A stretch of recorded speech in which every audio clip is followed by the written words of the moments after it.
Welcome to the No State Project. I'm your host, Mark Stevens, author of Government Indicted. The website, of course, is markstevens.net. Glad to be with you live from the fortified compound in Mesa, Arizona. It is March 17th, 2018. And hopefully everything is going to go well because the last show was a train wreck. Great material, but it was just... So hopefully I took care of everything this morning. I think everything is going good, and we shouldn't have a problem. Libertopia coming up in just May 3rd to May 6th in San Diego. So go to libertopia.org. If you are not signed up yet, definitely check it out. I will be speaking. Also, hopefully, to be bringing the trusty Les Paul so that we can get a jam going. So whether I do a talk or not, we should be able to play some blues, because that's really what's more important, is definitely getting a jam going.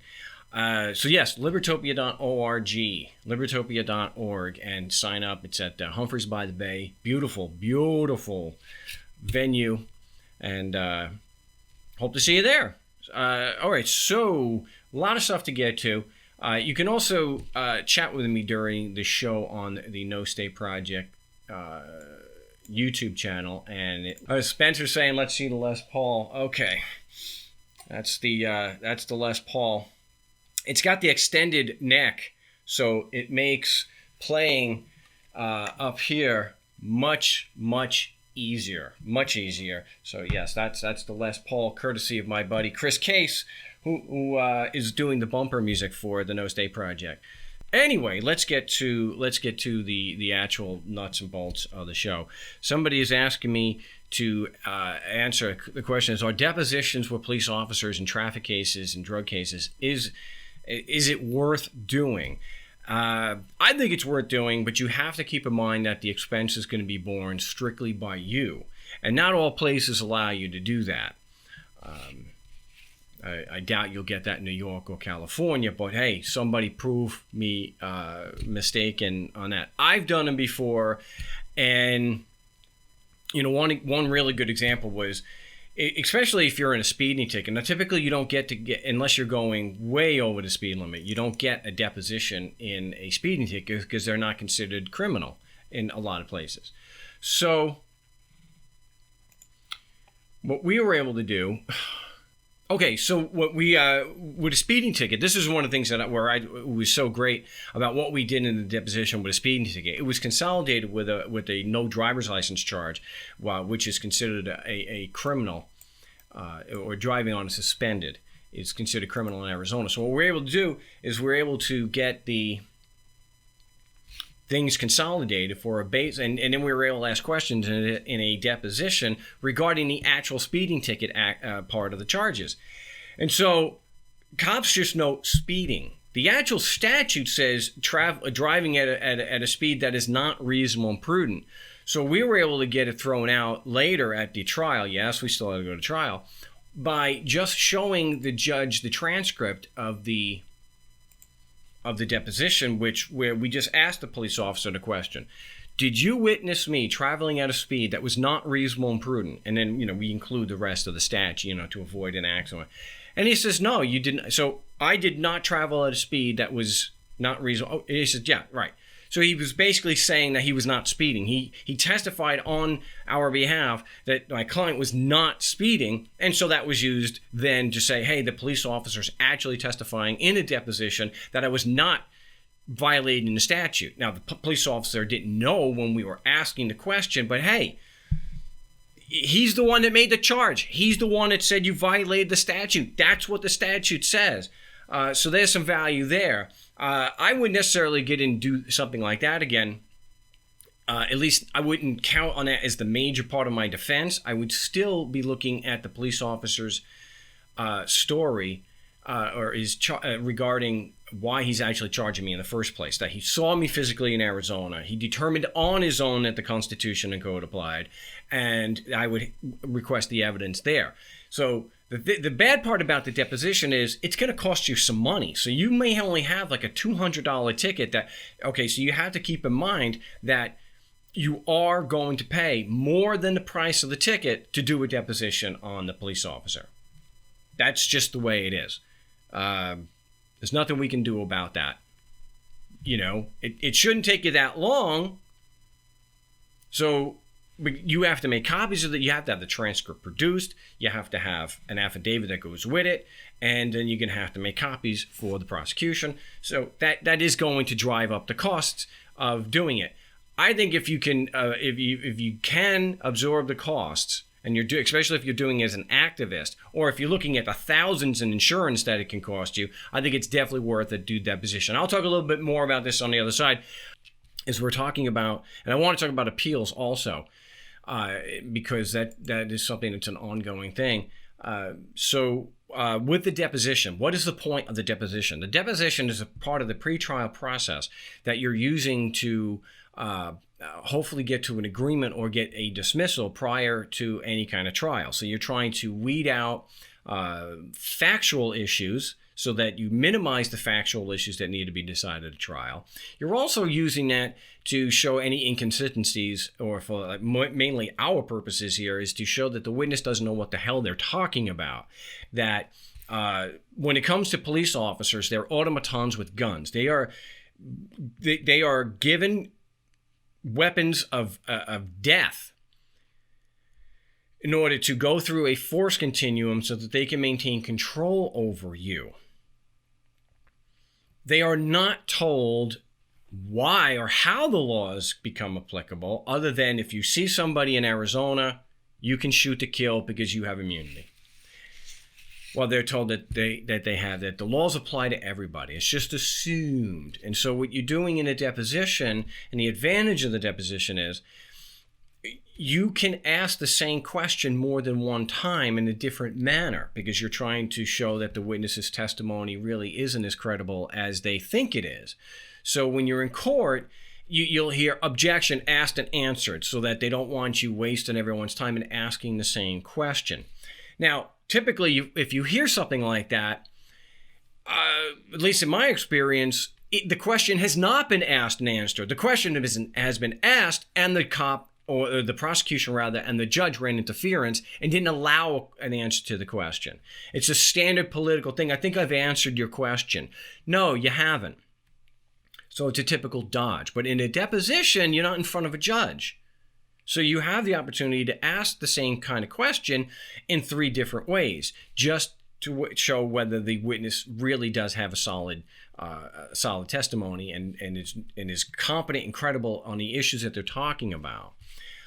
So yes, the prosecution or the witness can object and not answer the question. Of course they can do that.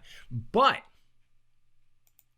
you then have to then go to the judge, say, this is the question I was asking, this is the relevance of the question, and they did not have a legitimate objection, so you may have to reschedule the deposition and have that done again. But depending on what we use, we can then bring into court, depending on what questions we're asking, we then bring into court, and we can use that to preclude the witness from testifying and use his statements against him. What's hilarious, though, well, in a sick way, is that they will actually fight you. You can have the witness declare, even admit he's not qualified, and they'll say, no, the witness is wrong. He is actually qualified.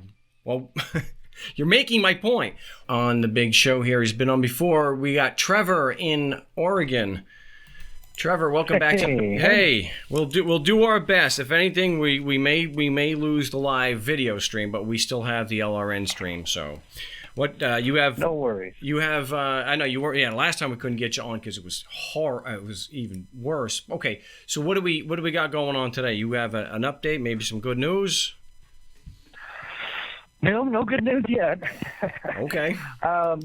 So I went to this is photo radar ticket, and went to the proceeding, if you call it that. I started off with some questions, and I had filed all the motions, the MTD, the motion limine, and the Brady request. Okay, wait, hold on a second. Wait, Trevor. The decision on the... Yeah. Hold on a second. In the instructions, I make very clear the motion in limine is only to be filed well after, let's say 21 to 30 days after the discovery request, because you have to give the prosecution an opportunity to respond. So, and it has to be edited to reflect, of course, your situation. So hopefully they just disregard that, you know. And they did. Oh, well, okay, well, that's one that we can give them that's appropriate for them to you know, to ignore, because it was inappropriate. Okay.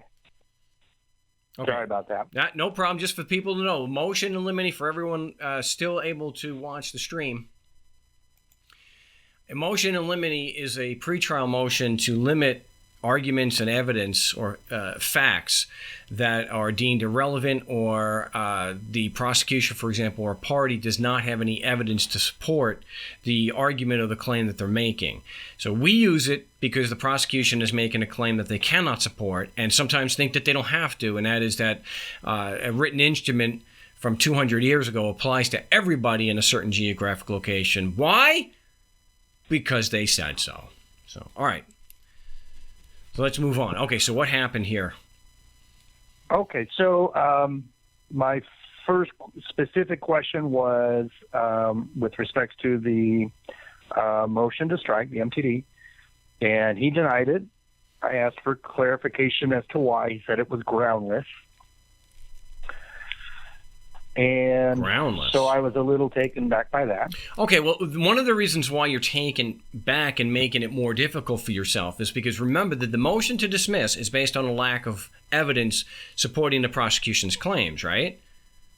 Right. So if the judge denies it, you want to ask a leading question, which is not what you did. When you said on what grounds or why did you, okay, that's not a really good leading question. And so you gave him the opportunity to give an answer other than something you wanted to hear that would then be useful to you to be able to box him in and show that he is being dishonest and unfair. So you ask him a leading question based on what the motion is. So you're satisfied then that, or it's your position that the prosecution has met their burden of proof and that there is evidence to show that constitutional laws apply and that there's a valid cause of action against me. I kind of got to that. Okay. When I asked, because I followed right up with that with, well, so has the prosecution or plaintiff met their burden of proof? And he said, well, you're putting the cart before the horse, so I don't know why you're asking that question. How did you respond? How did you respond to that? I'm sorry?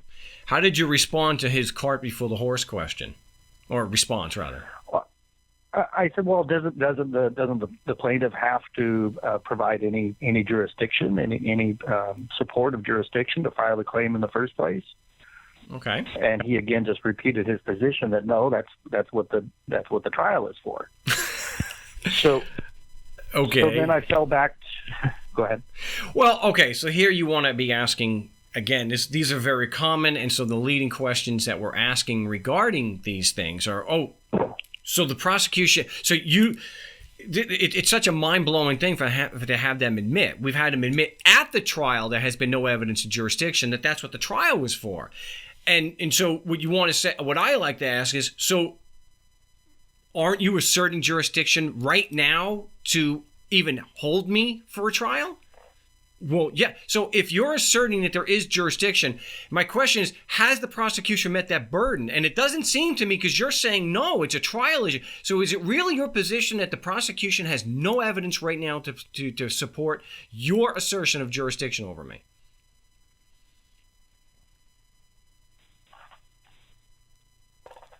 I'm taking notes. Okay, well, that's what. So we still have backup recordings to this. I certainly hope so. Anyway, yeah, we got a backup recording. So you want to put him on the spot because for everyone new watching and listening to the show, the judge is at this moment assuming or asserting jurisdiction over you to even have you there for an arraignment, right? Yeah, and he did say that the court has jurisdiction. Objection, is that because you said so or because the prosecution's evidence does? And did you get an opportunity to make that objection when he said that? I didn't, because I could see that he was starting to get pretty frustrated at that point. So I had fallen back, and unfortunately I forgot 2 pages of questions that I had set up. But anyway, so I had fallen back to the initial setups was this criminal or civil? He said civil. So will be allowed to ask meaningful questions? He said, well, if you can ask meaningful questions, sure. I said, will there be a requirement to answer those questions? He said, yes. Wow. Go ahead. Wow, that's good. He's actually answering some questions. You probably cut your other questions off maybe a bit too soon. Yeah, like I say, I got pretty flustered right from the very beginning when he said they were baseless, but anyways, or groundless. So I asked if I was presumed innocent of the charge. He said yes. I asked if jurisdiction was an element of the charge, and he kind of hem-hawed around for a little bit and said, well, yeah. I said, and then I went back to has the plaintiff met their burden of proof with respects to jurisdiction? And again, he reverted back to, well, that's what the trial is for. And I asked, well, jurisdiction is not solely a trial matter. It could be challenged at any time. I'm asking for that proof now. And he kept kind of going around and round and round with, well, that's what we need to get into the case. And he started to, and I didn't listen to him. I was getting really, really upset at this point. I think what he said was something along the lines of the proof is in the ticket, but I didn't catch it. And I didn't ask that question, and I really should have nailed him down, because at that point he said something about the state of Oregon has the jurisdiction. And for me, that triggered my next question was, well, then who do you represent? And when I asked him who he represented, he said he didn't represent anyone. And kind of scary. My response was, well, what's that? Kind of scary. If he doesn't represent anyone, he's holding his own court. When we sue them, you can be damn sure they're not going to be arguing that jurisdiction's a trial issue. Yeah, you have to argue absolute immunity at trial. Good luck prevailing on that. We're talking with Trevor, and he's asking the judge who he represents. But you want to start off first. Hopefully he got in there. We'll bring you back. You were saying that the judge stated he represented no one. What was your follow-up to this? Because it should raise a red flag to anybody, with any level of skepticism. I asked for clarity. I asked him who pays his salary. And let me back up for just a second, because before I did ask that question, I asked him, could I get a fair trial if there were a conflict of interest? Good. And initially he said yes. And I asked him to clarify in what scenario could that possibly happen. And he kind of yammed around for, 5 or 10 seconds, and then said, oh, well, no, I guess you're right. No, conflict of interest. You couldn't have a fair proceeding if there was a conflict of interest. And then I asked him, who does he represent? He says, no one. I asked him who pays his salary. He said the state of Oregon. I asked him, how could I get a fair proceeding if you're a party to the proceeding? And he kind of stuttered for a few seconds and then said, well, they're completely different. Obviously, you're a constitutional scholar, and, there's 3 branches of government, and these are completely different departments, so I benefit nothing by this particular case, and my salary is paid out of a completely different yada, yada, yada. And he just kind of went on for a little while and glazed right over it. So, because basically what we're bringing out is that, of course, and you want to ask, so you actually represent the same party as the prosecution. You represent the prosecution. So bottom line here, sir, you may be in a different department, but you still represent the same plaintiff.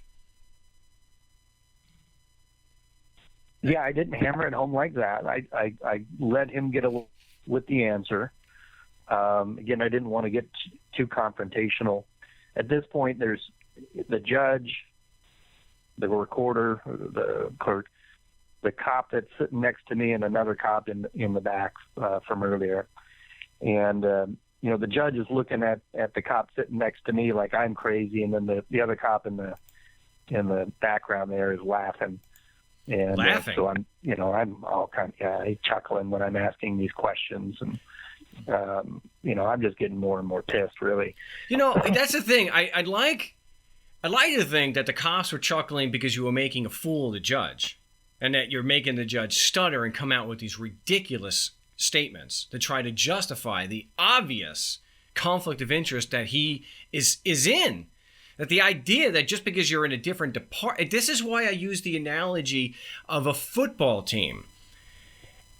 It's like saying the coach has no interest because he's not on offense or defense. He's not actually on the field playing. So he's disinterested. Only an idiot. And maybe that's why the cops were laughing, because they realize the judge is trying to put something over, and he's just assuming that everyone in the room is an idiot. Son, let me explain this. You're an expert in football, so obviously you know that there are different parts of the team. You've got the people on the bench, and they are completely separate and independent for the people who are on the field. Now, the offense is never on the field at the same time as the defense. They are completely independent. And just because they're on the same team does not mean that there's... you see, if all you do is change the context slightly, you can see just how unfreaking believably stupid it is. Well, I work for a different department. So what? You are literally representing the plaintiff, right? Yes or no? Are you representing the plaintiff? Yes or no? Are you acting on behalf of the plaintiff? Yes or no? Then how is that not a conflict of interest? And in this... Well, what if he says no to that? What if he what? What if he says no to that? No, I'm not acting on behalf of the plaintiff. I'm independent. You're independent. So now I'm a little concerned for my safety. You're acting independently of the Constitution and the state. You're running your own private court here, right? No, you're asking me if I'm a party to the case. I'm not. I'm here only to adjudicate, and I'm fair and impartial. I have no interest in this. So what I'm asking you, and okay, I'm glad we're role playing. What I'm asking you is, are you acting on behalf of the plaintiff? Yes or no? No. So you're running your own private court, independent of the plaintiff and the Constitution. I can only guess and say, well, I've been entrusted by the people to adjudicate matters that are, civil in matter and so on and so forth. So you're acting on behalf of the plaintiff, the state of Oregon. I'm acting on behalf of the people of the city or the people of the state who have entrusted me to adjudicate. So yes or no, you're acting on behalf of the plaintiff. See, look. No, I get it. I understand. You said this guy's buttons were being pushed. I get that they are at the emotional level of a 5-year-old, that they do not handle confrontation right, and we don't always get the opportunity to do that in court. But this guy, it just seems like you have a lot more leeway than you did with somebody who emailed me about the other day that he got 2 questions out and the judge was incensed. So you had a little more leeway. But this is also so that we can be better prepared next time and those new listening can hear. So if you just keep holding to that, just yes or no.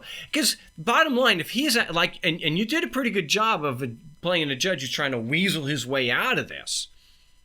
Mm-hmm. And those are things that we'll hear them say. And that's why you just bring it right back. Just yes or no, sir. With all due respect, just treat me like an adult. Are you acting on behalf of the plaintiff today? Yes or no? Because like I was going through, if he's not acting on behalf of the plaintiff, the state of Oregon, which is just a fiction, if he's not, the only option there is he's running his own private court independent of the plaintiff and therefore the Constitution. So what is the basis of his jurisdiction? Okay. If they were being fair and upfront and honest with you, we wouldn't be able to do something like that. Because you would be able to just walk away from it. The fact is, he is saying that he has jurisdiction over you because the prosecution has submitted sufficient evidence to meet their burden of proof on territorial and personam jurisdiction. But he's then again going ahead and saying you're putting the cart before the horse, which we discussed. And just to maybe clarify, if the prosecution is making a claim, everybody, They have to have evidence to support it. And it's not a matter of having to go to court to prove it beyond a reasonable doubt. They have to have prima facie evidence to justify holding you for trial. Okay, so what is an appropriate response when he sticks to his philosophy that he's completely independent and has no doesn't benefit from one way or the other the decision, that he's completely independent, he's not biased in any way? How do I address that? Well, there's a number of things that he's not biased in any way, but you are still insisting without a shred of evidence that the prosecution's claim of jurisdiction over me is true. Isn't that bias? But I would stick to what we already did, sir. Okay. If you're not acting on behalf of the plaintiff, I'm concerned for my safety. Are you running your own private court independent of the plaintiff and the Constitution? And then he's right back to try, stutter his way out of this difficult situation. Okay. The bias, like I just said, sir, but aren't you taking as irrefutably true or taking as true without any evidence at all the prosecution's claim that there's personam jurisdiction over me? He is accepting it as true without evidence by his own admission, because he's saying you're putting the cart before the horse because it's a trial issue. And you can say, sir, I'm not asking you if he can prove it beyond a reasonable doubt. I just want to know if he has the evidence. I'm not asking to challenge it at this point, but does he have any? That's the whole point of why you have a prima facie burden. If you were to sue the judge, you would have a prima facie burden. You have to show a prima facie evidence that there's jurisdiction for this guy to even file an affirmative answer. They're not going to turn around. This is why I love the idea, and no one has done it so far, of getting a transcript of what this judge said and using it against him by suing him. And I'll get into why I believe that would be an effective thing to do. So just hold tight. We're up against the top of the hour break, talking with Trevor in Oregon.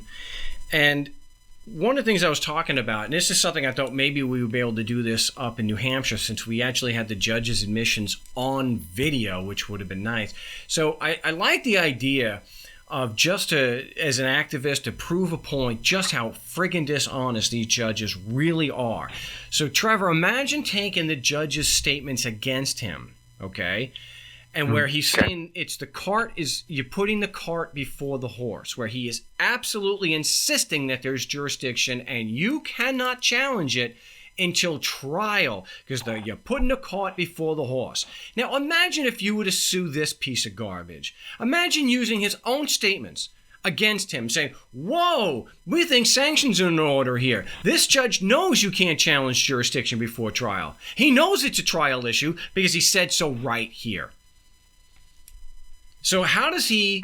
See, ultimately, nothing's going to be done to him. But I think it could be a point of embarrassment for him when you use his own statements against him and then push for sanctions against his lawyer. His lawyer said, no, you knew. So you put it in the complaint. We know you're going to try to allege that there's no jurisdiction because of absolute immunity and sovereign immunity. But you don't get, according to your own client, you don't get to challenge jurisdiction before trial. So if you try to put the cart before the horse, we're going to move for sanctions. So it'd be interesting to see how they would come out and try to defend the judge when he's made such statements, because they're lying. Jurisdiction is not a trial issue. It is any time someone is asserting jurisdiction over you, they bear the burden of proving that. Because, well, Mark, what makes you think that? Because I know damn well that's exactly what their lawyers are going to be doing if we sue them. That's the way it works. You have to prove personam jurisdiction before you can move it to trial. And anyone saying other contrary is lying. So do you have this judge's name? I don't have it written down. Okay, get me the judge's name. I did request a copy of the... I'm sorry, go ahead. Yeah, get me the judge's name, because I would like to be able to put it on the show unless you have an objection and want me to wait until after this horror show is over. No, I actually ordered a copy of the trial so that the video this time so that I can study it and get better at it and review it. I'll send you a copy if you wish, so you can, at the very least, to learn what not to do in court. Well, it's certainly, we use it to teach people. But if you have, and this goes for other people, if you're in that situation and a judge is absolutely insisting that jurisdiction's a trial issue only, that you cannot challenge it before trial, hey, even if we have to do a crowdfund thing and ask for donations to pay the filing fee, it's worth it, I think, to be able to get a public record and use the judge's statements against him when they file their motion to dismiss. Yeah, he after we went round and round about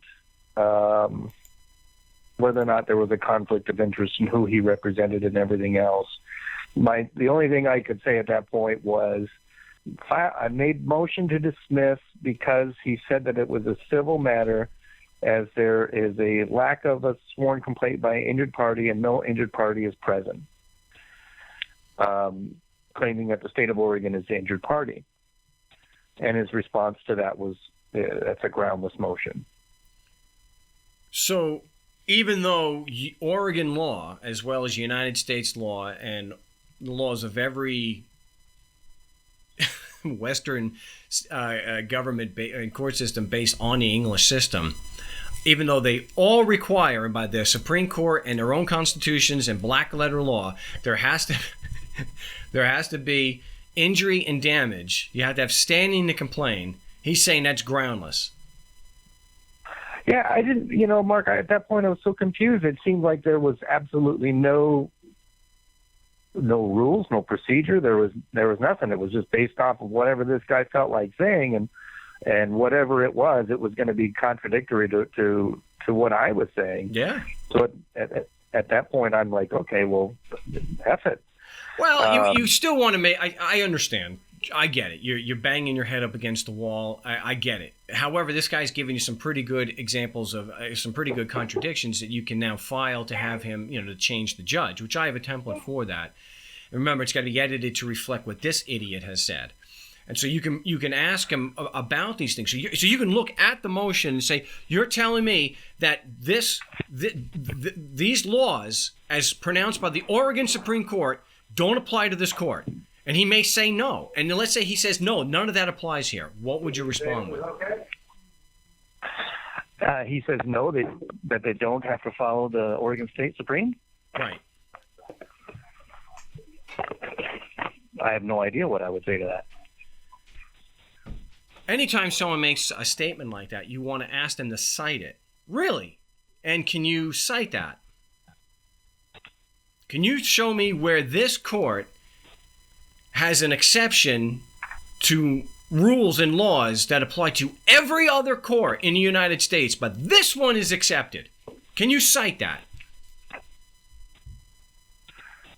Yeah, I didn't know if I should even ask him if he recognizes the Supreme Court, because I did notice in the MTD you do reference a couple of Supreme Court rulings, but I felt like, oh gosh, even if I were to bring that up, he's going to say it doesn't apply here.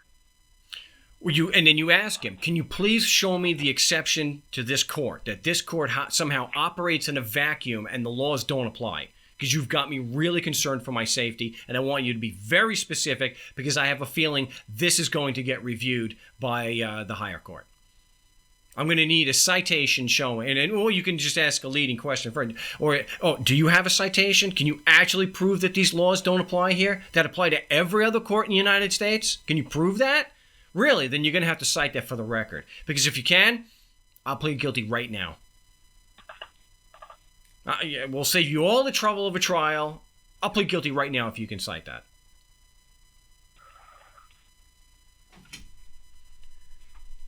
Okay, so do go through the clarification that this court does have to observe and abide by the Supreme Court rulings. Well, you can ask that, sure, or you can ask him about these, about those specific ones. Okay. But what you're getting at is that this guy is claiming an exception to rules that apply in every other court in the United States and Canada, Australia, New Zealand, and England. He's saying this court is different. Make him cite it. Okay.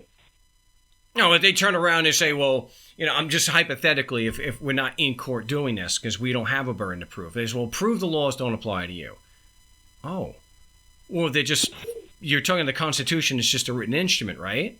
Yeah. I don't see anything on the prosecution's, or what evidence would there be that a written instrument applied to me? Aren't they just men and women forcing us to pay them? Well, if they're just men and women forcing us to pay them, then no duty of allegiance and protection are created. So there you go. There's my proof. The fact that they're men and women forcing us to pay them is my proof that their laws don't apply. In court, you don't have to do that, other than to point out, well, the prosecution has no evidence to support their claim, and the best that they can do at that is, well, he doesn't have to.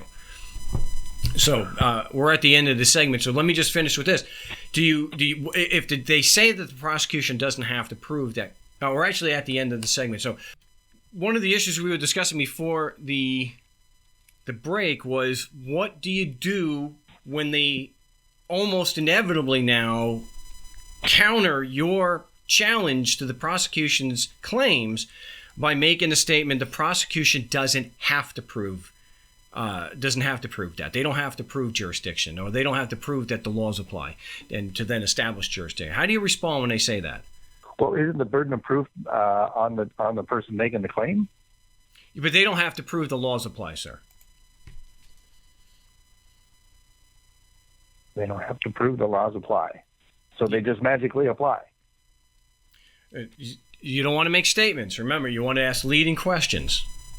So is it your assertion that they just magically apply? Well, sir, you're getting dangerously close to contempt, and I don't appreciate the tone that you're taking with the court. Well, I certainly don't mean to be disrespectful, but I do need to understand the nature and cause of the complaint. If you're saying that they don't have to prove their position of jurisdiction, I guess I'm at a loss. Can you help me understand that? Well, one of the best ways that I like to bring out how unfair that is that I would object and ask if I'm going to get the same privilege. So I would say, objection, are you going to extend me the same courtesy? Do I get to make claims against the prosecution without evidence? And the answer he gives you is exactly why the prosecution shouldn't do it. But now you've got a problem. You're bringing out a contradiction. You're bringing out something that's grossly unfair.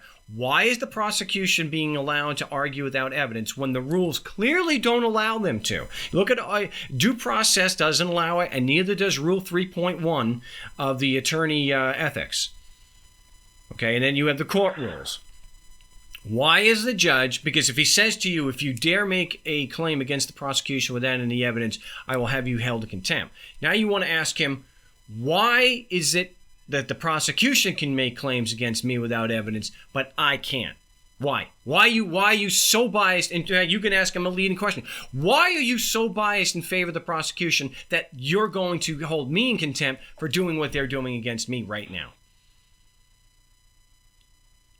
And I'm assuming that's going to be the same lines that if they say, well, all they have to prove is that you're physically here. The picture shows that you were here this day, this time, this speed. That's all they have to prove. So again, that's arguing without evidence. Yeah. But see, that gets to the whole thing that jurisdiction's a pure issue of law that requires no evidence. That all they have to do is show that you're physically in Oregon. Well, that's a contradictory statement. If they have to show you're physically in Oregon, it's not a pure issue of law requiring no evidence, because your physical location in Oregon is an evidentiary issue. It's a factual issue, which they use to support their lie that jurisdiction's a trial issue only. Okay, but when they turn around and say all they have to do is show that you're physically here, so objection. Their claim is that if I'm physically here, the laws apply. Where is the evidence that the laws apply just because I'm physically here? And then you're right back to square one. He doesn't have to prove that. And again, so sir, why? So again, so to be fair, shouldn't I be able to make legal claims against the prosecution with no evidence? Of course, you're going to rattle them because you're bringing out a major contradiction and a major issue of unfairness in the process that they are forcing you to participate in. But these are grounds now that you can show that the judge is so heavily biased against you, a fair trial in front of him is not possible, and so you can file your motion to recuse the judge. Okay. All right. Before you have to let me go, Mark, this is where we're at. The proceeding concluded with the judge says, well, obviously you need to file some more paperwork. I said, yeah, I requested Brady. I never got a response. He said, well, you never filed it to the right place, XYZ. So he said, go to the website and file for Brady. So I went to the website and looked. There's nothing on there that I'm going to allow me to request what's in the Brady request. And Okay. I think I heard you say last week that, yeah. But the thing is, if he says this is civil, you don't get Brady material. You have to take the Brady part out and just file a basic discovery request. I would still leave all the stuff in there that's in there, but I would take the words Brady out and just file your just an average, regular discovery request. Just don't call it Brady. The prosecution still has to give you they still have to give you evidence that shows you're not guilty or you're not responsible. They still have to do that. So just don't call it Brady. And file it with it's a Brady request, a discovery request. It is not a discovery motion. And you're only giving the court it's a courtesy copy, but it goes to the police officer or prosecutor if there is one. Okay. Now, on the website, there's no option really to ask for what we're looking for in the personal, name of the defendant, or I'm sorry, the name of the plaintiff with personal firsthand knowledge, which I never got to ask that question. The only thing I can think of is to attach it as a file and request it that way, because they refused to give me a physical address to go deliver this paperwork. And I should be do easy, believe last though. week you said that Brady is not a requirement. But Trevor, you should be able to just go online and get the address to the clerk of the court, the police department, and if they're you have the city attorney or county attorney, their mailing address will be online. That's all I do. Yeah, I sent it to the county clerk. The guy says, "No, I never got that." I said, "Man, I put your name and your badge number there." Well, you're sending it to the send it to the county clerk. That's not where I'm at. You got to go to it has to go to the clerk that gets it is the clerk of the court, the trial court that the complaint is filed in. It's got nothing to do with the county clerk. Completely different office. So that it's in the instructions. So remember.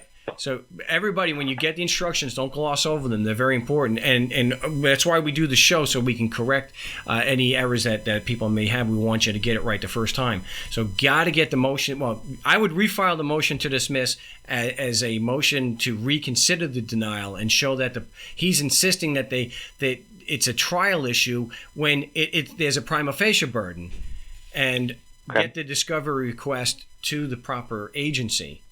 And just stay in touch. If we do the role playing, if you haven't, sounds like you did pretty good.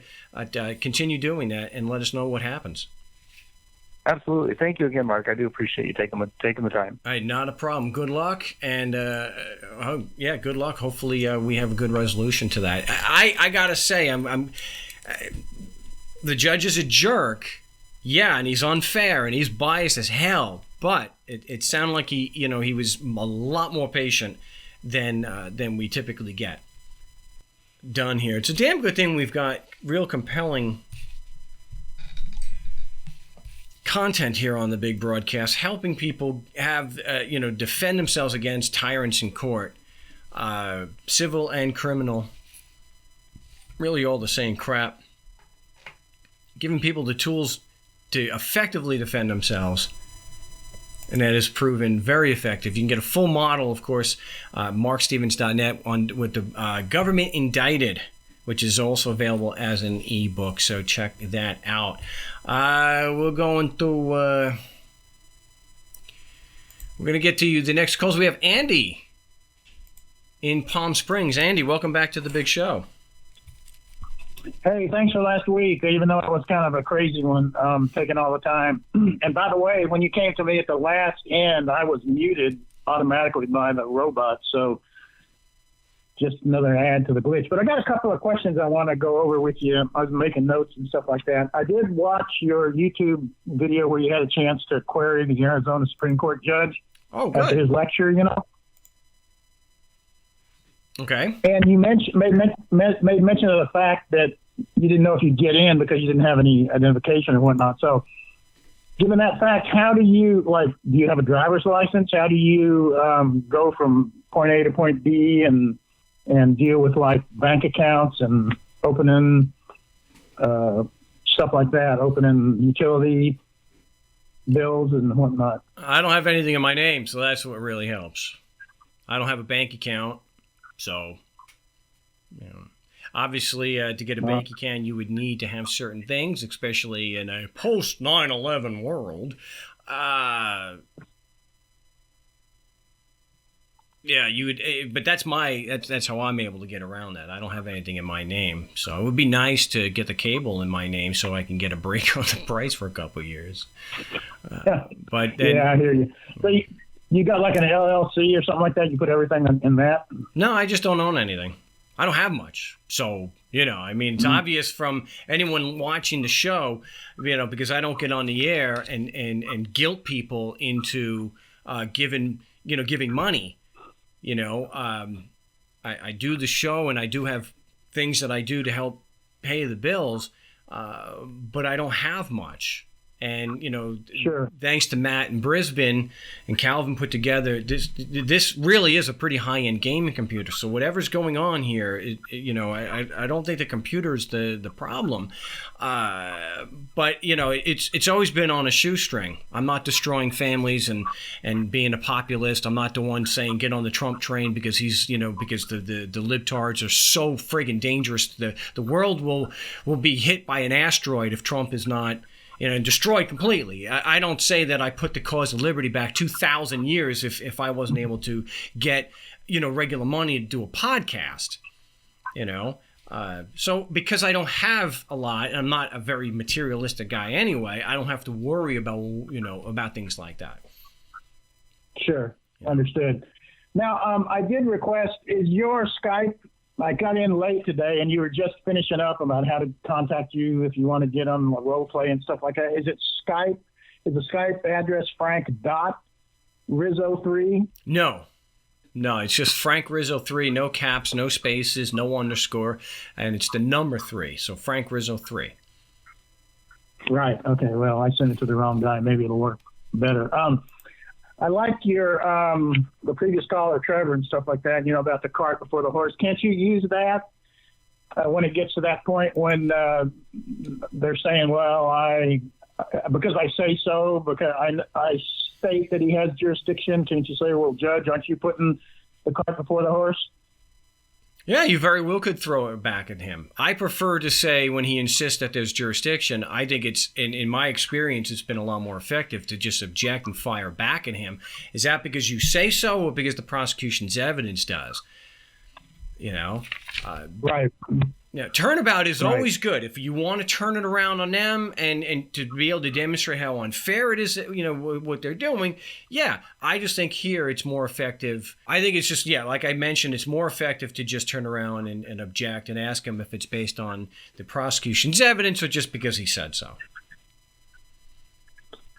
Understood. By the way, for other people listening and whatnot, when we talked last week, I had no auto insurance. I had Bank in the Woods, a substantial amount of cash and whatnot. But so I thought about it, and I just did a generic search about how to obtain auto insurance without a driver's license, and I was able to find a place called compare.com where you can compare a bunch of different carriers and whatnot, and I was able to get some decent coverage for not a whole lot of money. So I plan on taking that to me on the 21st when I have to show up to court.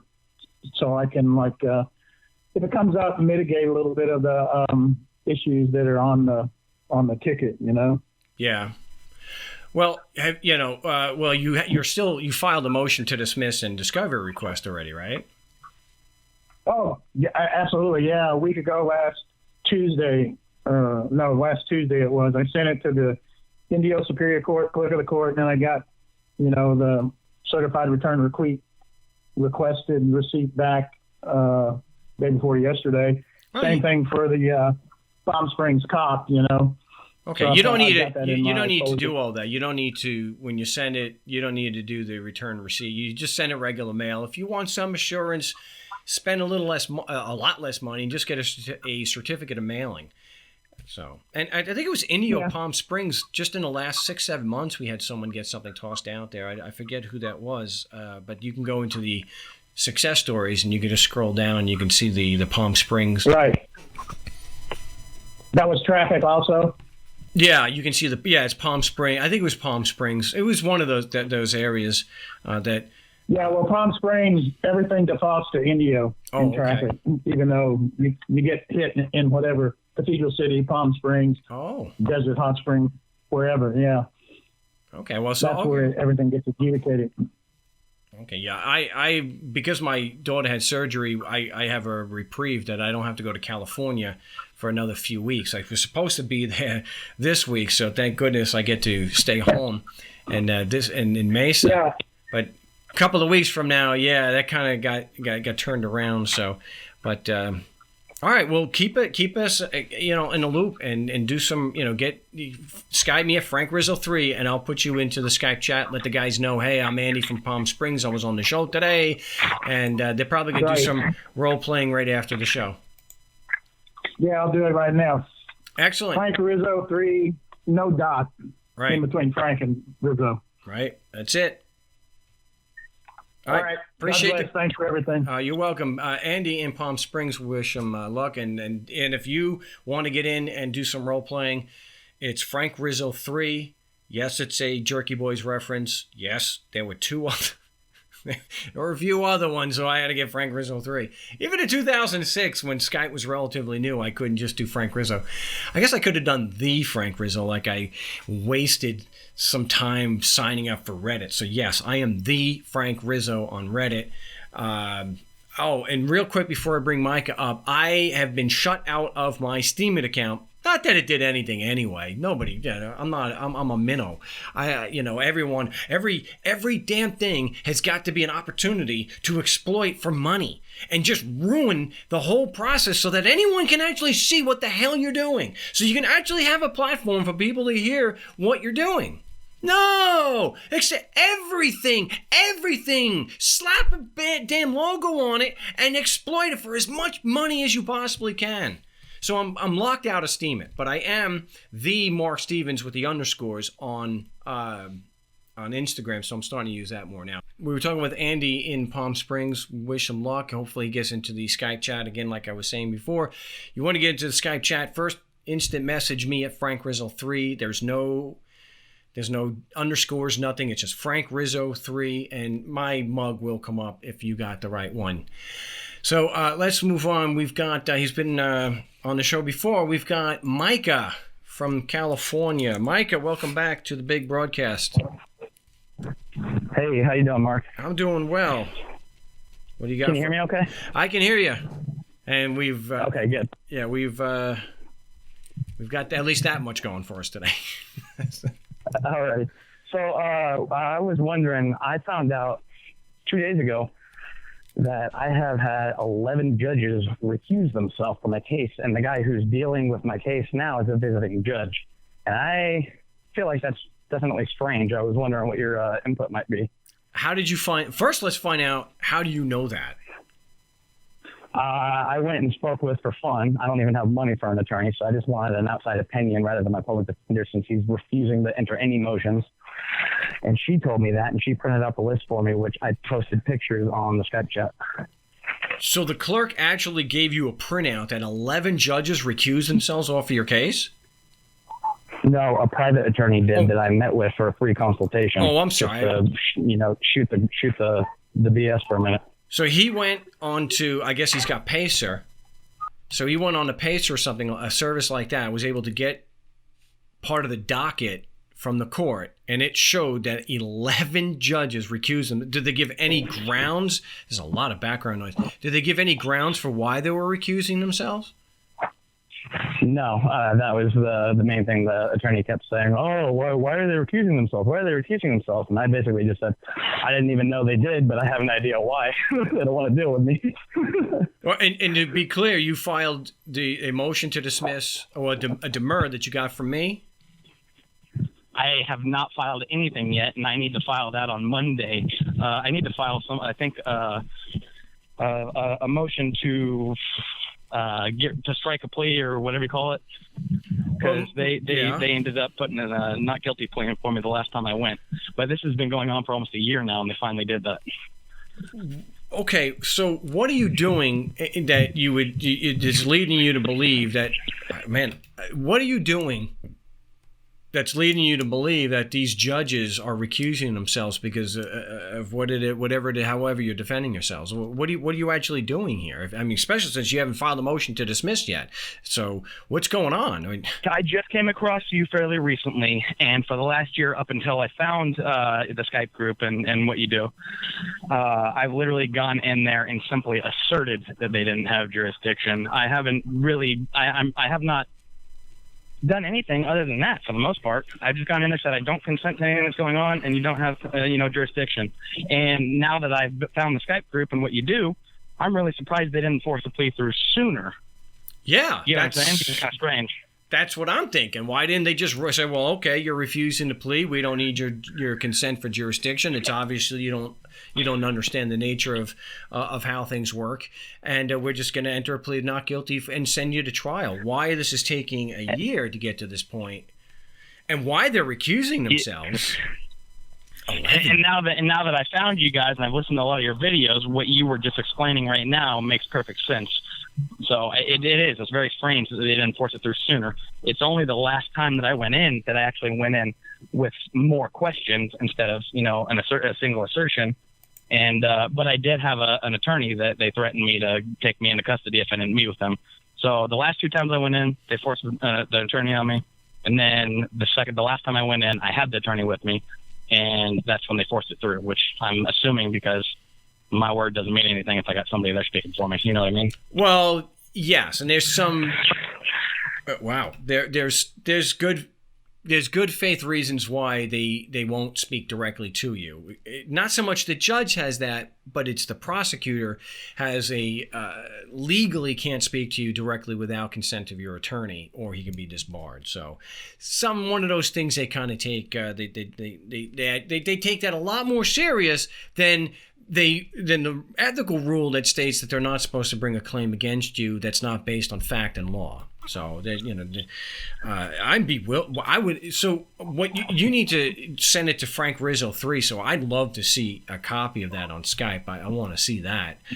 11 judges. Sure. I can try and send it. I'm kind of I guess the term that I found out from the rest of the guys is Skype tard.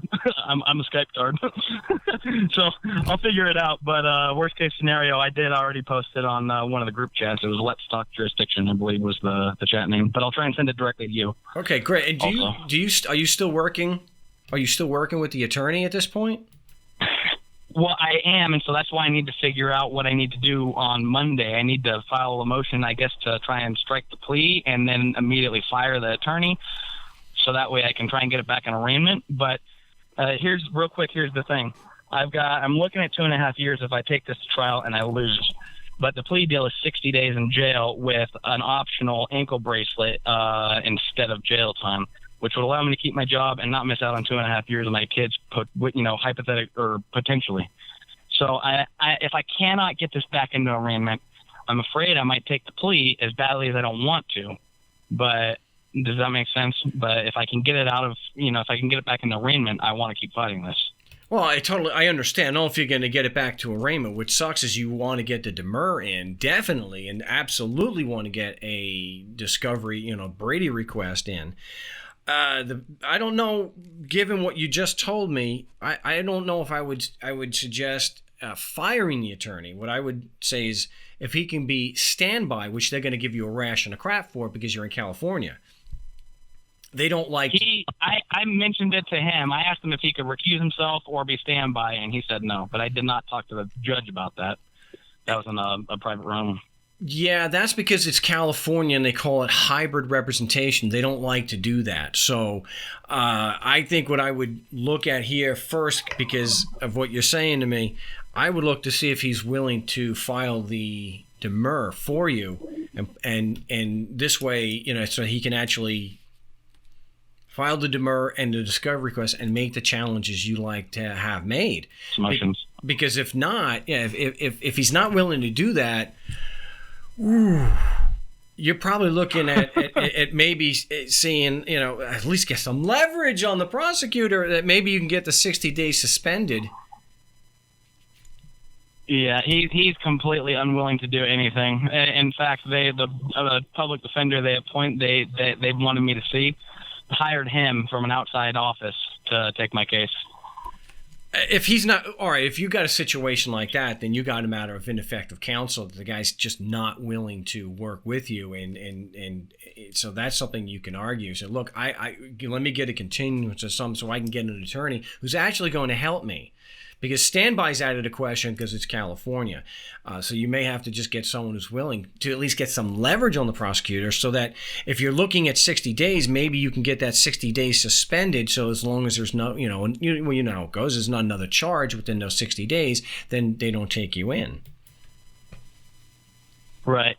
Okay, so what I need to do, Mark, is I need to email you, and I'm hoping today, if not today, then tomorrow, I can get on your website and order the motions that you suggest. So I want to email you, and if you could respond to my email and let me know what motions you suggest filing on Monday, then I'll go ahead and get those from you. All right, I'll tell you right now because we're at the end of the segment. You want to get the motion to dismiss, or California it's called the demur.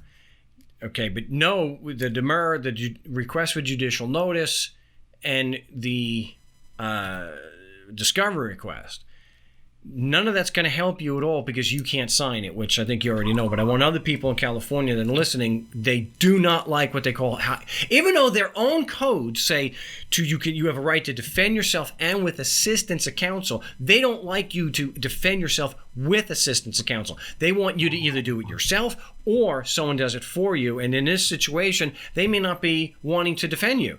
It seems pretty reasonable to get the 60 days suspended. You're going to have the collar, and you can get it suspended. So, but that's what I would. Get the motions, but just know if you do, you may not be able to file it unless you get rid of the attorney. So, we got to let you go. Okay. We hold over. We'll finish in the next segment. So some people are saying, well, the Supreme Court has said that you have an absolute right to defend yourself. You do. That's what they're saying. But in California, what they're saying is different. That you have a right to defend yourself. And even though everywhere else allows you to have assistance of counsel, where you can have a lawyer assist you, in California, they refuse to do it that way. It's one or the other. So you either are at the mercy of a lawyer who may not give you any input. And remember what happened to Bao. His lawyer didn't even object when the judge ordered him on her own, against their own policy, to do a psych vow. And yes, I did speak with the court administrator that the policies that the judges do not unilaterally decide that. That has to come from the prosecution or defense counsel for a psychological evaluation, not from the judge. And so his own lawyer did not object to that, and to this day doesn't know the grounds that the judge had. You think an object? So, lawyers, not the kind of people you want to be doing everything for you. They may be good for policy and some of the procedure, but to set the defense and not give you any input, it sucks to be in California. So I want to address that. So what were you saying, Micah, before we went to the break? Yeah, well, I was just wondering. You may have touched on it, but I may have missed it. But what are your thoughts on why, as far as I'm concerned, every judge in the criminal division of this county would recuse themselves and have a visiting judge take over and put it, push it through? Honestly, because of the way you were doing it, just making the assertions, maybe they just have you pegged as some kind of sovereign citizen. They just don't want to deal with you. Okay. Yeah, that was the one question. And the other question was, I heard you mentioning I could file the demurs still, and it may not be effective, especially if they won't let me do it since I have an attorney. But I don't know if I heard you say anything about the motion to strike a plea. Is that something that I should file, since they did a plea against what I was trying to do? Oh, I would definitely. Yes, I would definitely file that. Okay. And then lastly, if hypothetically speaking, I go to trial for this, would you think that the fact that all these judges have recused themselves when my only clarifications have been evidence and then I'll enter a guilty plea, don't you think that would play in my favor with the jury? Why are all these judges recusing themselves if they have the jurisdiction, if they have the evidence? Well, because again, it could come out if they allowed it, because it's something they probably wouldn't allow to a jury. If it came out, it could be because they felt you were just one of these sovereign types, freeman on land, and they figured, hey, let some traveling guy deal with it. Let somebody else deal with this guy. Do you think it has to do with maybe repercussions, potential repercussions that they don't want to deal with, or they just don't want to deal with it, period? But you're never going to find out why they did that. They don't have to give grounds.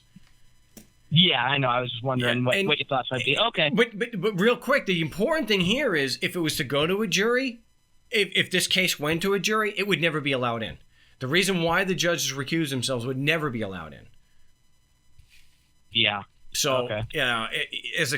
You would have to risk a mistrial and being held in contempt because they would file a motion in limine against you.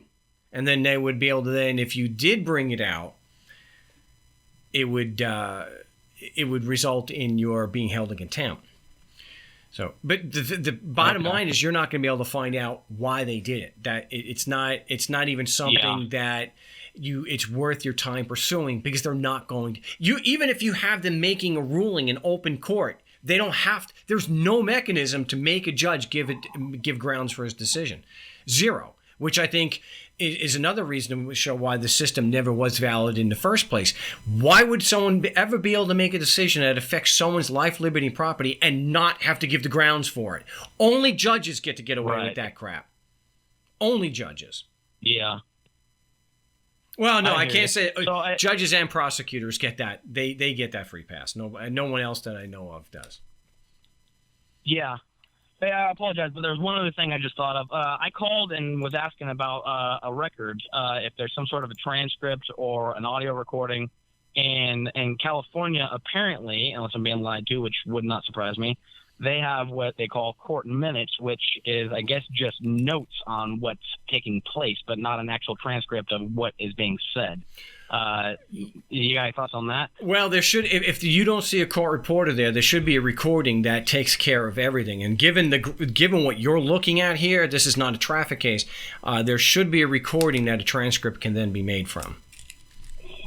Okay. Yeah, I was told there wasn't, so I'm not really sure how to go about getting that or finding out, how to force them to admit that there is. What you want to do is make sure that before things go, say, I want to make sure that this is being recorded. So, okay, yeah. Yeah, let them know in advance, I need this recorded. We need to hit the record button.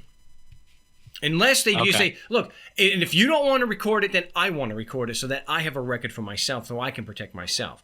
Don't, unless you're able to get some spy stuff in there without being noticed, like those spy glasses, which are really cool.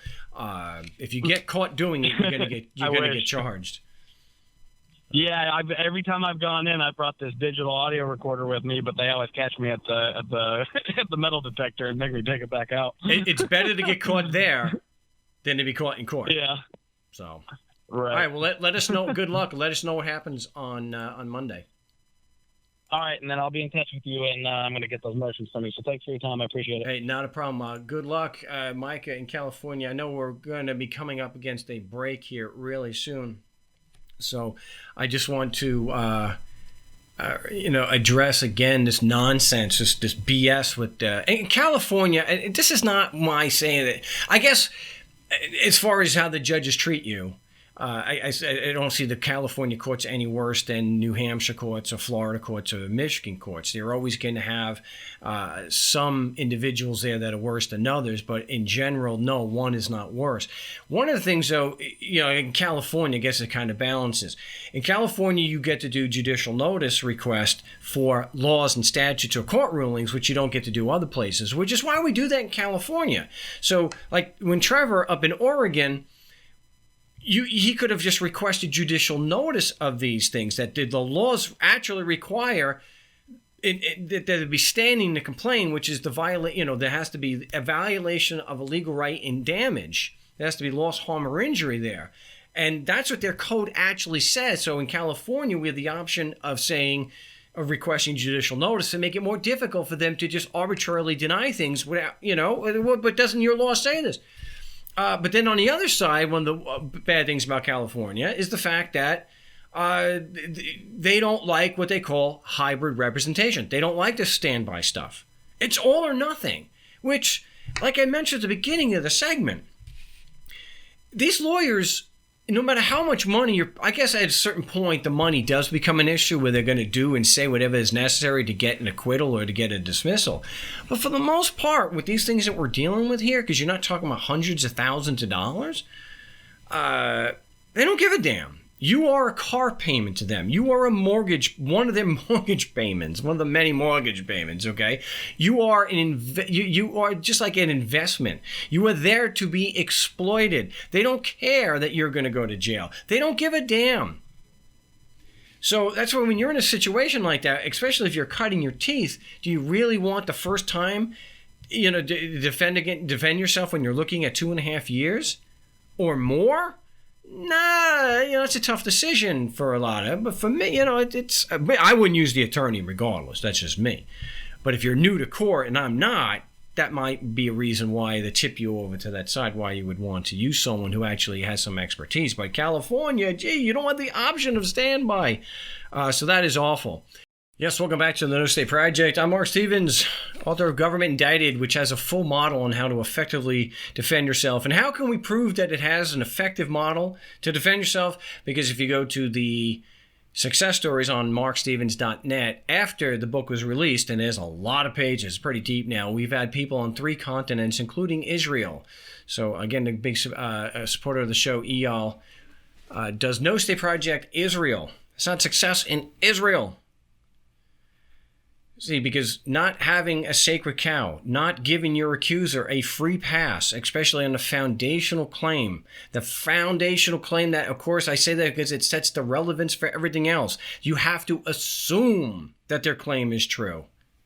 And that claim being, if you're physically in Arizona, the laws apply. You're physically in Canada, the laws apply. It's just assumed. It's just like Robert Diab, a law professor in Canada, said, it is a blunt assertion of power. It is immoral at best. And when we go into court, we have that mindset. We're not going to give them a free pass. If they're making a claim, damn it, they have to prove it. That's the way fairness works. You don't get, in logic, you don't get to just make accusations against somebody. The burden lies on your shoulders. You need to prove it. Fairness, I'll even a due process, for heaven's sake.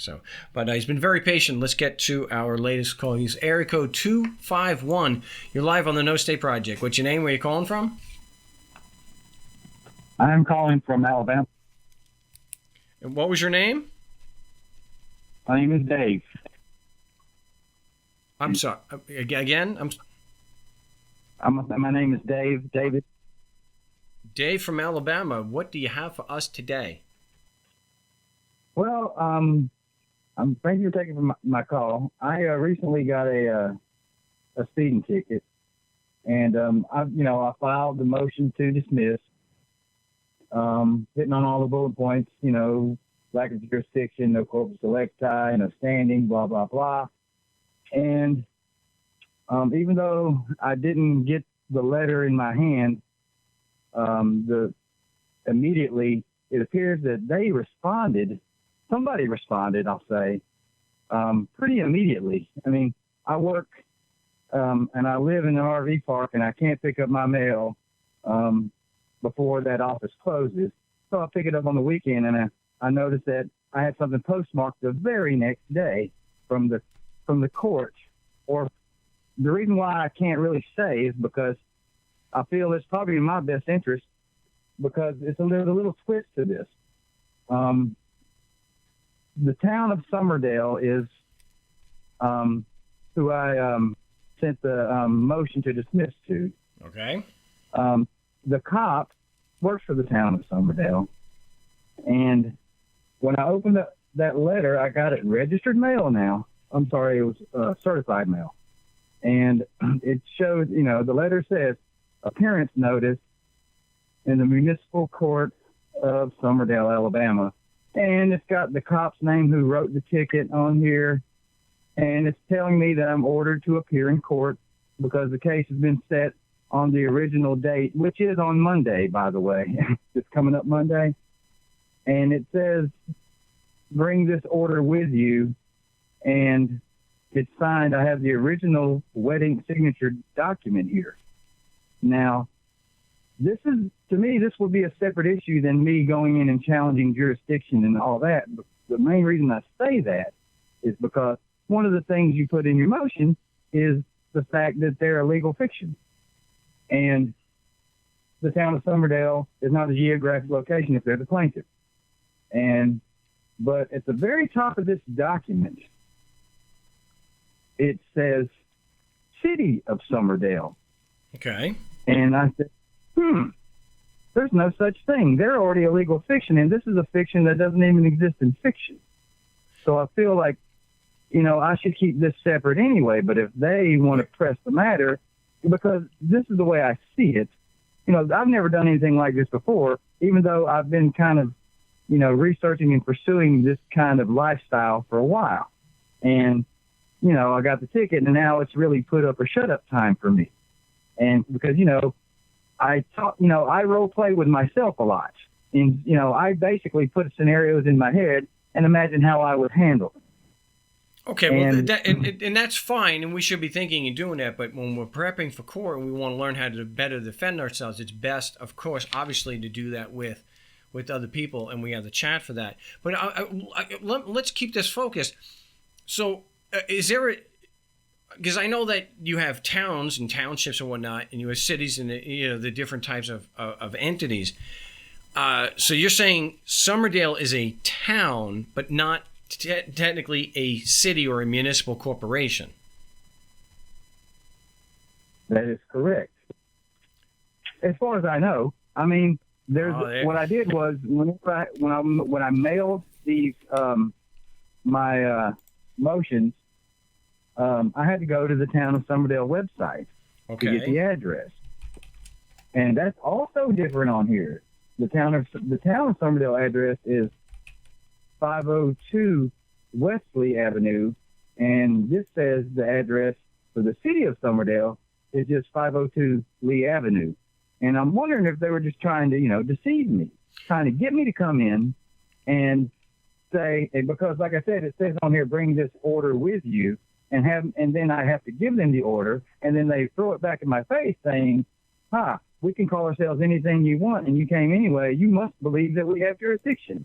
This is just things that go on in my head. Yeah, I don't know if that's necessarily what's going on. And as far as where you're sending it, remember, we just had someone on the show that instead of sending the paperwork to the clerk of the county court, they sent the motion to dismiss to the county clerk. 2 different offices. So here, that may be a similar thing that's going on with you.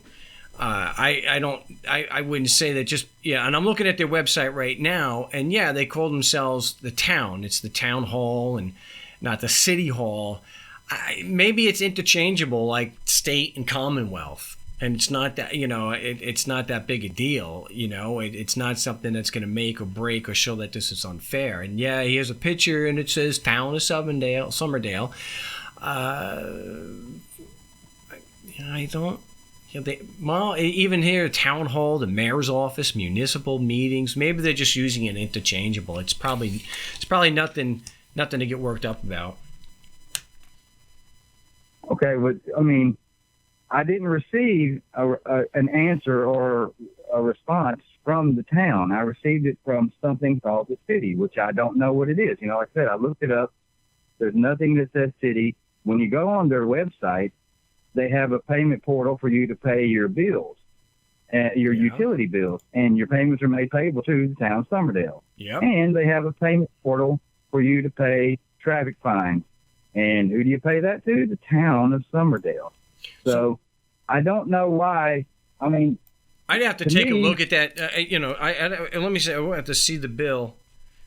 I'm gonna have to. Let's talk about that in the next segment. I gotta mute you up here for a moment. Talking with Dave in Alabama, And I'd have to see the bill that you're actually talking about to see if there really is a discrepancy worth pointing out, though.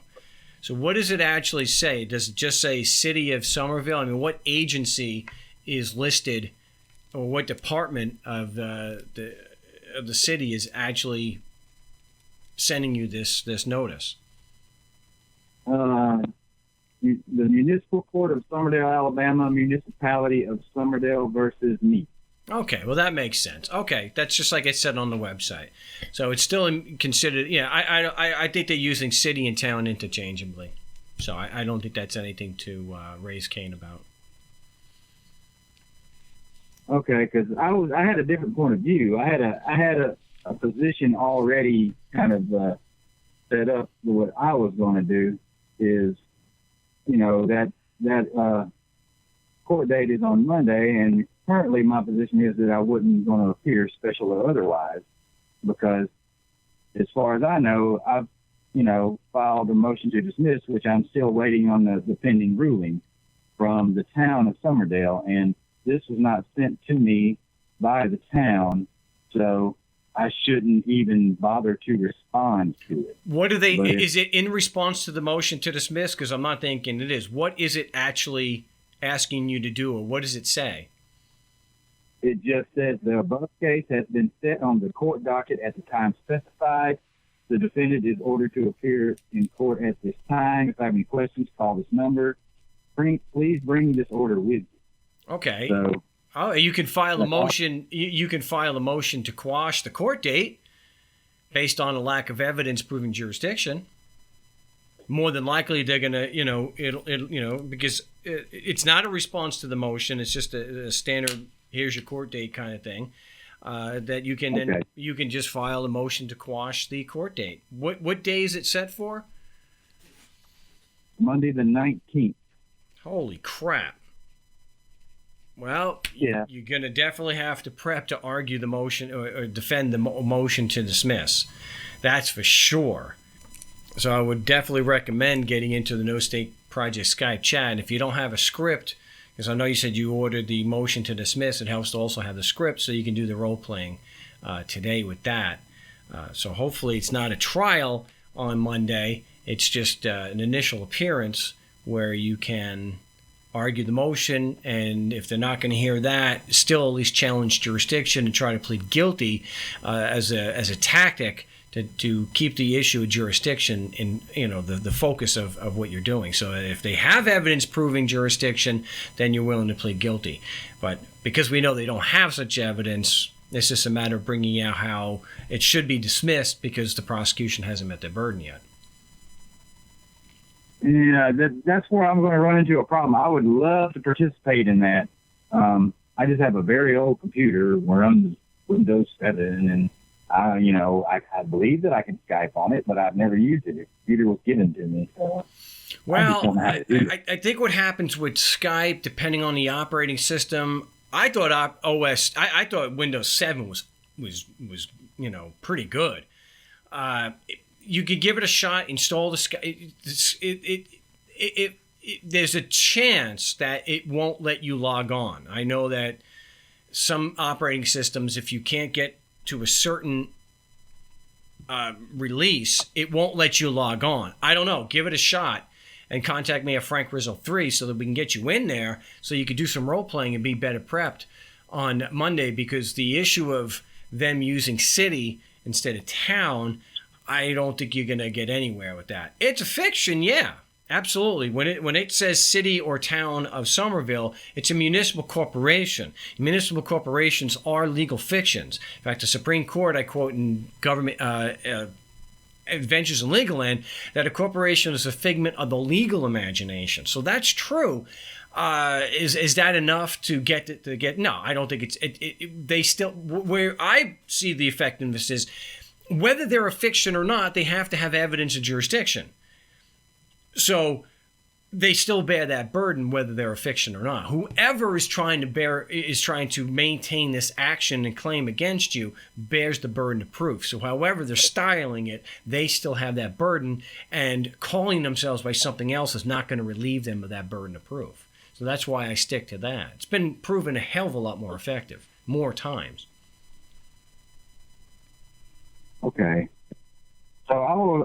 attempts to do that. And because I would really like, because like I said, my position up till now was to not even appear. Well, And they're going to issue a warrant for your arrest.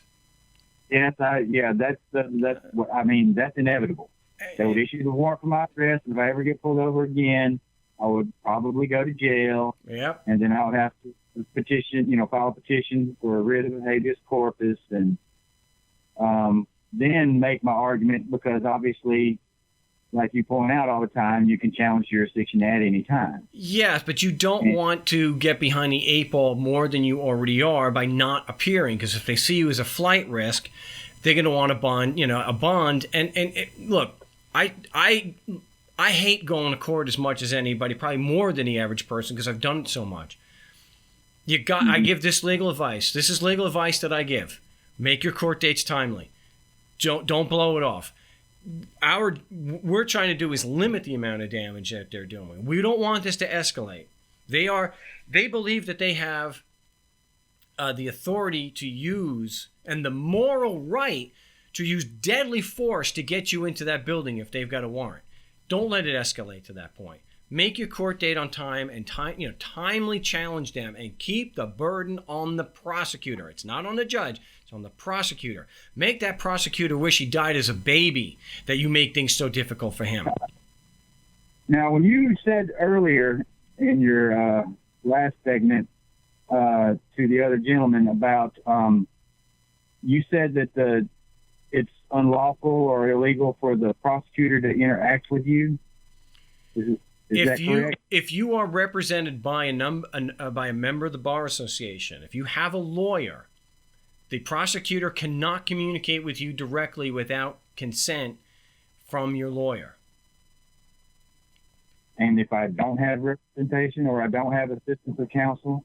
They have to communicate with you so that you can defend yourself. They have obligations, and they have disclosures, and they have an obligation, according to their rules, to work with you towards a resolution.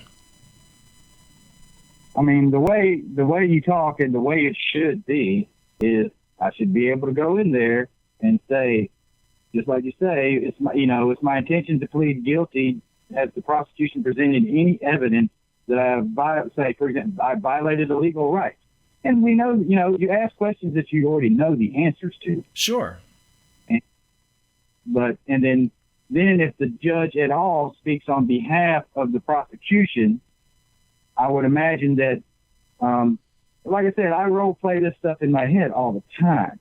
I would imagine, if I didn't get, fumbled by the judge saying something to try to mess me up, because that's what their job is, that I would say to him, probably say my presumed innocence, your jurisdiction, not ask the questions, but tell him that his jurisdiction is limited. No, you don't tell him. You don't. No.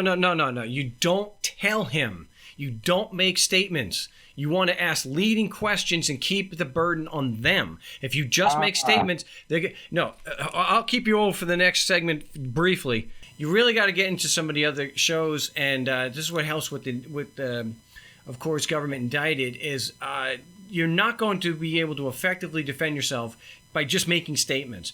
Because making statements is fine if you're dealing with rational adults.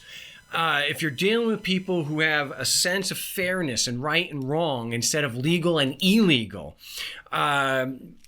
here we have to ask questions and we have to corner them. We have to bring out contradictions in there between what they're saying and what they're doing, and also between the stupid things that they say.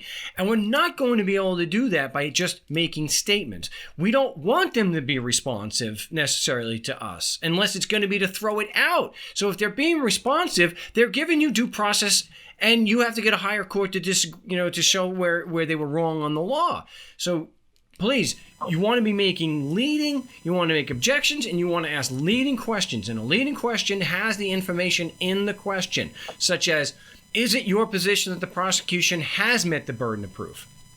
They either say yes or no, and they're not able to give necessarily a responsive, answer other than that. And they can't go on and do a narrative. So I got to let you go.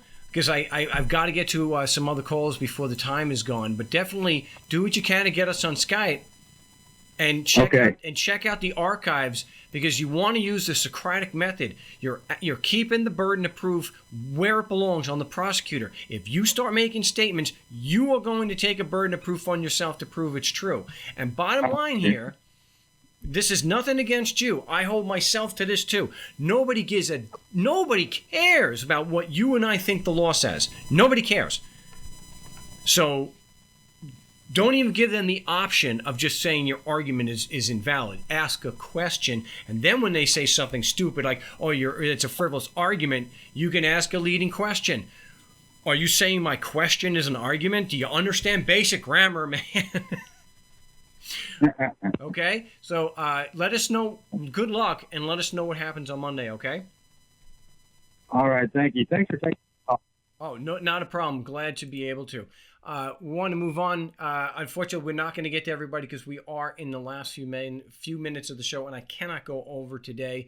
But we have, she's been on the show before, Wonder Ann from South Carolina. Welcome back. Well, thank you, Mark. I'm so glad to get on because I've been like, oh, my Godfrey, I have to talk to you. I did get my public defender to send in the pleading to release himself from being my public defender. And it was very interesting because I've gone through paranoid questions, and the people that are suing me, or the corporation, is the state of South Carolina, the county of Greenville, and then it says the state, not plaintiff. And then I have my full birth certificate name there in all caps as defendant. And the judge said, and this is what he wrote back to me. Wait a minute. And he wrote back, "This letter is to inform you that the chief administrative judge has responded to your motion to relieve counsel that I filed on your behalf. The judge has ruled that he will not relieve me as your counsel until you have obtained other counsel. At that time, we can renew the motion to relieve. Accordingly, you will need to seek private counsel if you wish to obtain another attorney. And so if you have any questions, call me." How do I really get out of this? When I talked to the public defender, he said they would have to have a hearing to, number one, meet the other counsel, or, as I said to him, I wish to go in propria persona. And he said, oh, in pro se? He doesn't know the difference. And so I didn't correct him or anything. I wasn't there for his education. And I just wonder, what can I do to get this moved on? Do I do it at the day of the actual court appearance on April 27th? Well, it's looking like they're not going to allow you to defend yourself. That the only option is to get another lawyer. So if that's going to be the case, you may have the other remedy. The only way to get around that, to actually defend yourself, would be to file a motion, a petition for a writ of prohibition into the higher court, and start an original. Say that again. File a motion or a writ? No, a petition for a writ of prohibition, because that will be an original action into the higher court, wherever an appeal will be taken from the trial court is where you would file that. And then, because it's a new action, the issue of whether you're represented by counsel is not an issue. Okay, it's moot. And so you would be able to make all the challenges, and you'd have to put in there, I am not being permitted to defend myself because they are insisting that I have a lawyer, and the lawyer is not going to challenge jurisdiction. And so you may be able to, and you do that with a motion to stay the proceedings at the trial court so that, they can't go and proceed against you on the 27th. That is probably going to be the only remedy you have to get around that. I did a video about this a while back. When they force a lawyer on you. Yeah, when they force a lawyer on you, that really comes down to the only option you have, because the judge just won't budge.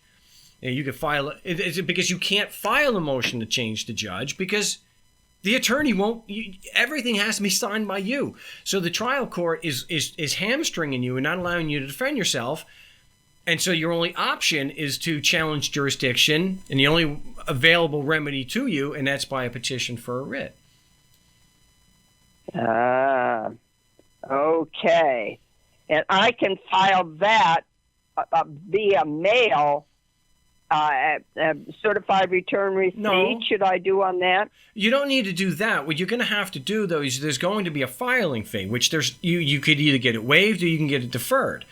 And you're probably going to have to be there at the court, or you're going to have to mail it to the clerk and file it that way and mail it with the filing fee. But you still either you have to go to the court for your date stamped copies, and you have to have you're going to have the clerk is going to issue a summons, which you're going to have served by. This is where a process server can file everything for you, and they can take your filing fee. They can bring your copies back with the summons, and then they can serve the trial court judge the petition for writ and the summons, and they can do that for you. And then they file the notice of or the certificate of service. Okay, so that would be my third party then. Using the process server to actually to serve these people. Yes, and it saves you the time, of having to go to the court personally. They can do that for you. Now, I would have to also serve the public defender. No, it's got nothing to do with him directly. You have and to serve nothing to do with the prosecutor. You serve the judge. The judge is the point man. Just the judge. You're serving the judge. Wow. Okay, so that would be the way to get around it. Petition for writ of prohibition. I can't even read my writing. Prohibition. And for those listening, a petition for writ of prohibition is what we file with a court, and we're seeking an order from the court, let's say the appellate court, to a trial court or to a government agency, whether it's a tax agency or zoning, whatever. When that agency, or in this case like a judge, is acting in excess of jurisdiction or absent evidence of jurisdiction altogether. And that's why we're doing that. And here, you don't get to challenge their jurisdiction because the lawyer won't do that. So your only remedy to challenge jurisdiction is that way, because the trial judge is hamstringing you.